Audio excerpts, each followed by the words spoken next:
Hello, and welcome to Increasing Accessibility Using Technology Tools and Universal Design for Learning.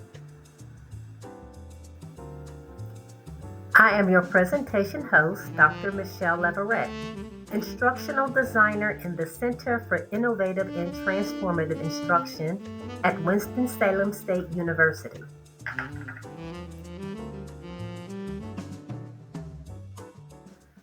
By the end of this video, you should be able to describe the principles of UDL, or Universal Design for Learning, and how they help students to learn.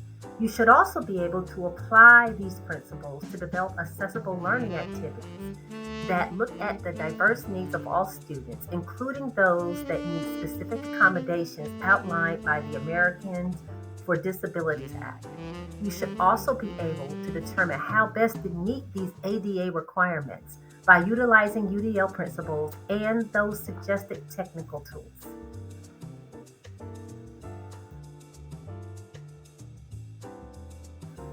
To understand how the ADA affects students, let's look at two sections of it. Section 504 and Title II. Section 504 prohibits discrimination on the basis of disability in programs or activities that receive federal financial assistance from the U.S. Department of Education. Title II prohibits discrimination on the basis of disability by state and local governments.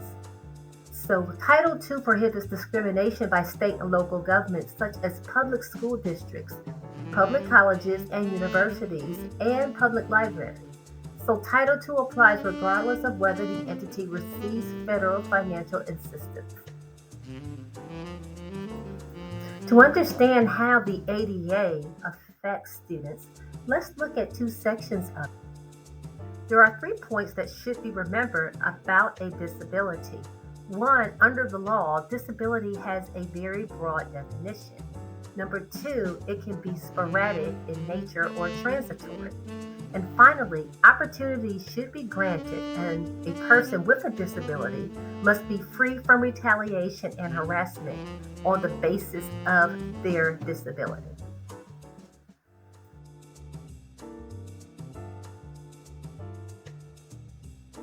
The next 3 screens will give you examples of accommodations and tools that you can use to assist students. Feel free to hit the pause button as you read about the different tools that can be used to help.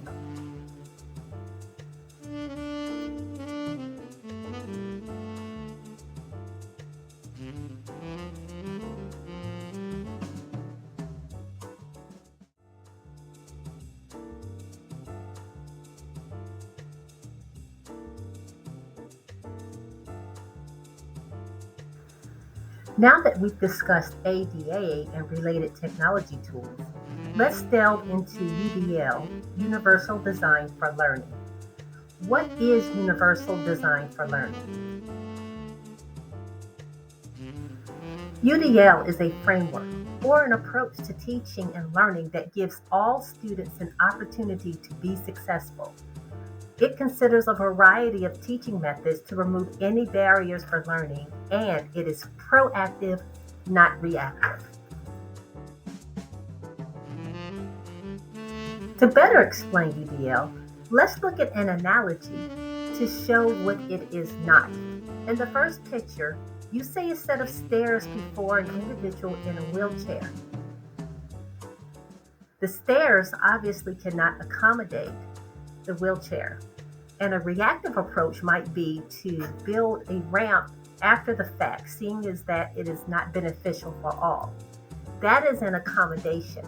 In the second picture, you see a set of stairs beside a wheelchair ramp so that all can benefit from it. That second example is an example of UDL.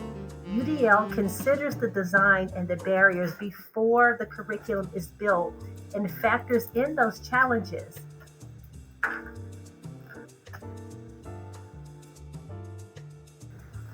The UDL guidelines are organized into 3 principles: engagement, representation, and action and expression. Engagement represents the why of learning. These are ways that instructors can make content relevant, interesting, and motivating for students to learn. Representation is the what of learning. These are ways to provide materials and resources. Finally, action and expression is the how of learning. It's how students demonstrate that they have gained the knowledge that they need.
Finally, there are action and expression examples, or the how of learning.